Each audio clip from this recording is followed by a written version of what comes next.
नमस्कार दोस्तों, आप सभी का स्वागत है हमारे YouTube चैनल पर। तो दोस्तों, इस सृष्टि में जिस किसी ने जन्म लिया है उसकी मृत्यु एक ना एक दिन तो होनी ही है।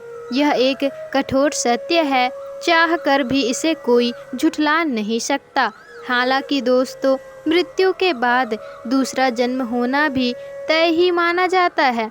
जैसे दिन के बाद रात होती है और रात के बाद दिन होता है, उसी तरह से गरुड़ पुराण के अनुसार हर एक चीज दोबारा जन्म लेती ही है। कहने का अर्थ है कि जिस व्यक्ति का जन्म होता है उसकी मृत्यु होने के बाद उसका पुनर्जन्म भी अवश्य ही होता है।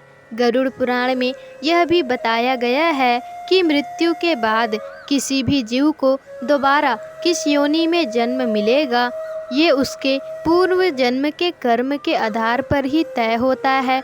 लेकिन दोस्तों, क्या आप जानते हैं ऐसे कौन से कर्म हैं जिसे करने के बाद अगला जन्म भी मनुष्य का ही मिल सकता है? अगर नहीं तो आप हमारे इस वीडियो में अंत तक बने रहिएगा, जिससे आपको पूरी जानकारी मिल जाए। क्योंकि दोस्तों, आज हम आपको गरुड़ पुराण के अनुसार बताने वाले हैं कि कौन से कर्म करने से दोबारा मनुष्य योनि मिलती है। दोस्तों, गरुड़ पुराण में बताया गया है कि अच्छे कर्म हो या फिर बुरे, हर एक कर्म का फल इस संसार में रहने वाले प्रत्येक जीव को मिलता है। यह तय ही है। मनुष्य का अधिकार केवल कर्म करना है, फल देने का अधिकार परमात्मा के ही हाथों में है।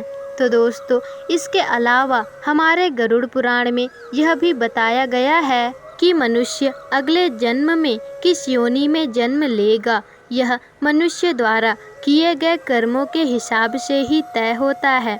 तो आइए अब इसी बात को जान लेते हैं। तो दोस्तों, सर्वप्रथम हम आपको यह बता दें कि इस जन्म में मनुष्य योनि आपको मिली है तो आपका अगला जन्म भी मनुष्य योनि में ही होगा, यह तय नहीं है। बल्कि गरुड़ पुराण के अनुसार जो अपने जीवन में अच्छे कर्म करते हैं, सिर्फ उन्हें ही मनुष्य जीवन की प्राप्ति होती है।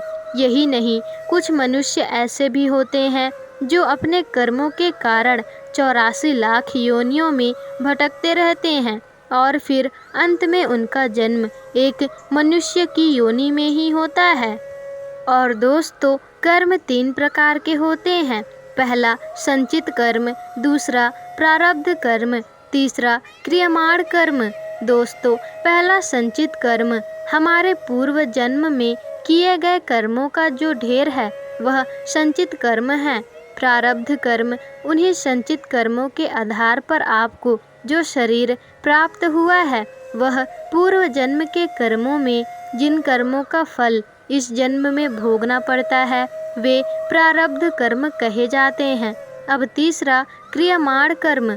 दोस्तों, किसी भी व्यक्ति द्वारा वर्तमान जीवन में किया जा रहा कर्म ही क्रियमाण कर्म कहलाता है।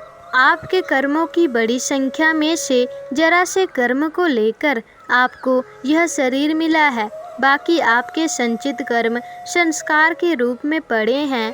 सभी के कर्मों के अनुसार जो संचित और प्रारब्ध कर्म हैं, उनसे अगले जन्म का निर्माण होता है, जो तय करता है कि आपका अगला जन्म 84 लाख योनियों में से किसी भी योनि में हो सकता है। इसलिए कहा जाता है कि इसी जन्म में ईश्वर के चरणों में चले जाना चाहिए और किसी को अपनी तरफ से कोई कष्ट नहीं देने चाहिए। व्यक्ति इस संसार में अकेला आता है और अकेला ही चला जाता है।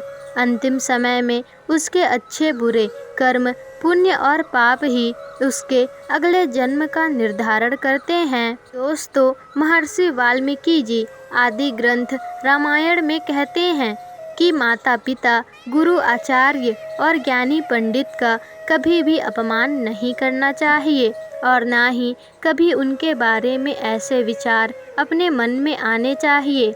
और जो व्यक्ति ऐसा करता है उसे महापाप लगता है। ऐसे लोगों को नरक में पाप का फल भोगना ही पड़ता है, चाहे वह कितना भी दान पुण्य कर ले। इस बात को कोई भी पुण्य मिटा नहीं सकता। दोस्तों, जो व्यक्ति हमेशा दूसरों के हित में सोचता है, उसकी मदद सदैव करता है, पशु पक्षी और अन्य जीवों पर दया करता है, जरूरतमंदों की मदद करता है और बिना किसी स्वार्थ से संचित धन का इस्तेमाल धार्मिक कार्यों में करता है, ऐसे मनुष्य का अगला जन्म मानव योनि में ही तय होता है। दोस्तों, इसके अलावा गरुड़ पुराण में यह भी बताया गया है कि जो मनुष्य अपनी मृत्यु के अंतिम समय में जिस चीज के बारे में भी सोचता रहता है और वह यही सोचते हुए अपने प्राण त्यागता है, उसे अगला जन्म उसी के अनुसार ही मिलता है। जैसे कोई व्यक्ति अपने अंतिम समय में किसी स्त्री को याद करते हुए अपने प्राण त्याग देता है, तो उसका अगला जन्म स्त्री के रूप में ही होता है। इसी तरह से जो व्यक्ति अपने अंतिम समय में ईश्वर को याद करते हुए प्राण त्यागते हैं, तो वह मुक्ति की ओर अग्रसर होता है। इस बात का आधार भागवत के जड़ भरत उपाख्यान में मिलता है। यदि आप वो कथा जानना चाहते हैं तो हमें कमेंट करके ज़रूर बता दीजिएगा। दोस्तों, मृत्यु के अंतिम क्षण के विचार ही एक मनुष्य के अगले जन्म को तय करते हैं। इसलिए धार्मिक शास्त्रों में यह बताया गया है कि मनुष्य को अंतिम समय में राम नाम का जप करते रहना चाहिए। दोस्तों, अंत में हम यही कहेंगे कि हर एक व्यक्ति को अपने जीवन में पुण्य काम करने चाहिए और हमेशा निस्वार्थ भाव से धर्म की राह पर ही चलना चाहिए।